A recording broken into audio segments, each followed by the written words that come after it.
Hello, welcome back to my YouTube channel with me Mutia Anggraini.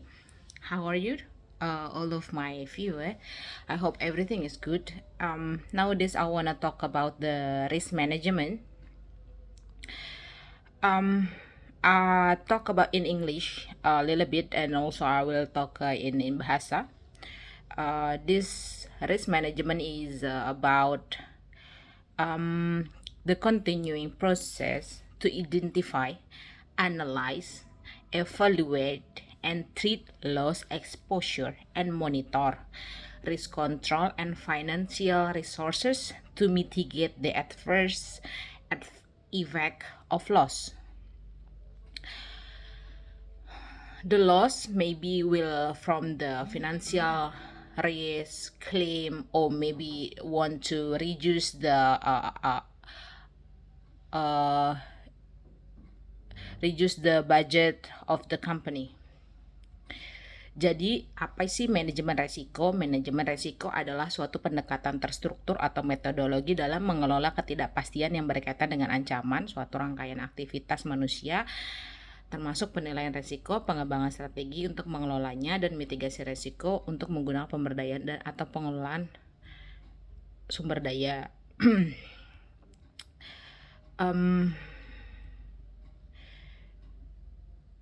Singkatnya gini,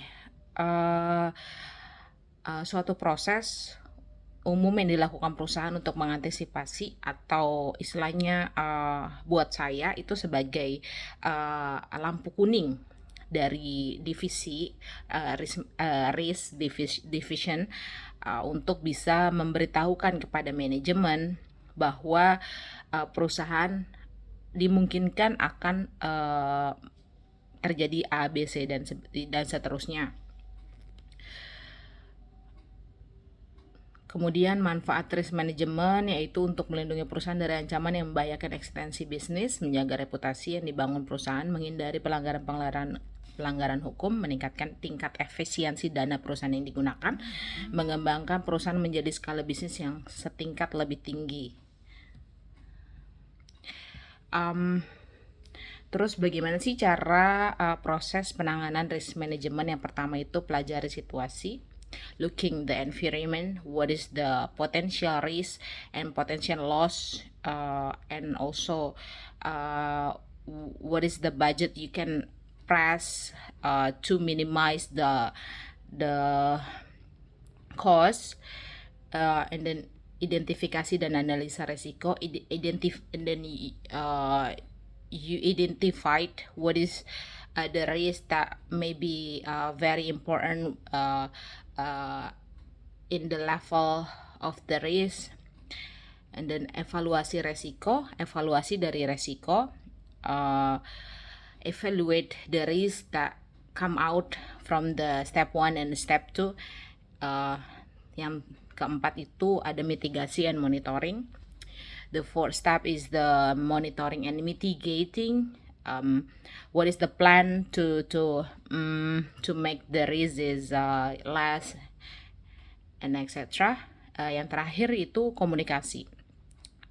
This is the last thing that, but this is the most important, because of you have to coordinating with the top management level to communicating that the risk is there, and you have to warning this is the risk, then this is the thing that you the company may be impacting or get lost from this side, this and this.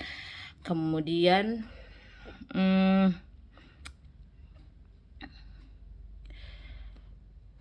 untuk jenis-jenisnya atau tipenya itu ada risk sharing, risk reduction, risk avoidance, risk retaining.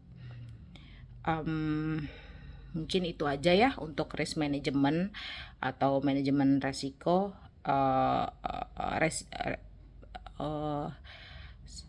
Yang pasti banyak juga perusahaan di Indonesia yang belum memiliki divisi atau unit tertentu dari risk management ini.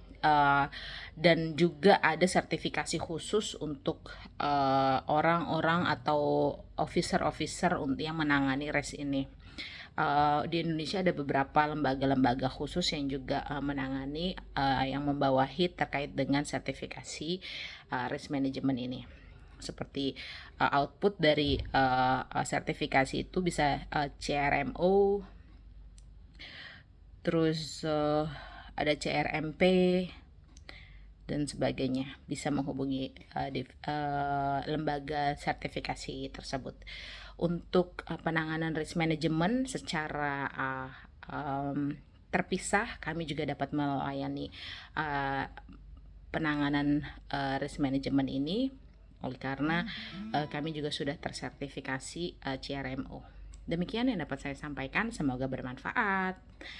Sehat selalu dah. Assalamualaikum warahmatullahi wabarakatuh. Bye for now. Thank you for watching.